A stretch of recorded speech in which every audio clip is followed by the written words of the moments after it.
అమెరికాలో ఊపందుకుంటున్న ఎలక్షన్స్ వేడి వర్జీనియా నుంచి ప్రిలిమ్స్లో కాంగ్రెస్ మ్యాన్గా పోటీ చేస్తున్న సుహాస్ సుబ్రహ్మణ్యం కోసం ఎన్ఆర్ఐలు ఫండ్ రైజింగ్ నిర్వహించారు. ఈ కార్యక్రమానికి తానా మాజీ ప్రెసిడెంట్ సతీష్ వేమన, అమెరికాలో ప్రముఖ బిజినెస్ మ్యాన్ చావలి శ్రీనివాస్ ముఖ్య అతిథులుగా హాజరైనారు. $25,000లకు పైగా ఫండ్ రైజ్ చేయటం విశేషం.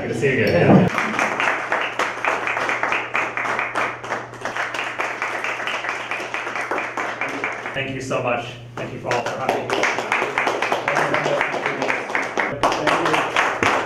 We're here in Fairfax, Virginia. I'm Suhas Subramaniam, a state senator here running for the U.S. Congress here, trying to become the first Indian American ever elected to Congress from our part of the country, from the South or the East Coast.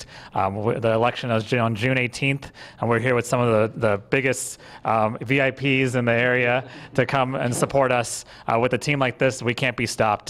And so we're looking forward to making history, strengthening the ties between the U.S. and India, strengthening our Indian community, Indian American community here. And for many years to come, I look forward to serving you. Thank you.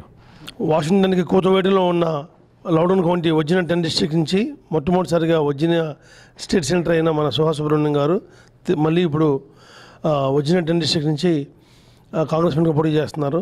June 18వ తేదీ election. ఆయన ఘన విజయంతో గెలవాలని చెప్పి, ఎందుకంటే ఆయన roots are from Secunderabad grand parents నుంచి. అలాగే he's first South Indian from this area. And ఈరోజు మన శ్రీని చావలి, క్రాంతి రూడం, విజయ్ గుడిసేవ, సునీల్ సింగ్ వీళ్ళందరూ ఆధ్వర్యంలో ఇక్కడ జరిగిన మీటింగ్ విజయోత్సవం అవ్వాలని, సుహాస్ సుబ్రహ్మణ్యం వాయిస్ మన యుఎస్ సెనేట్లో వినపడాలని కోరుకుంటూ మనస్ఫూర్తిగా ఆయన గెలవాలని మనస్ఫూర్తిగా కోరుకుంటున్నాము.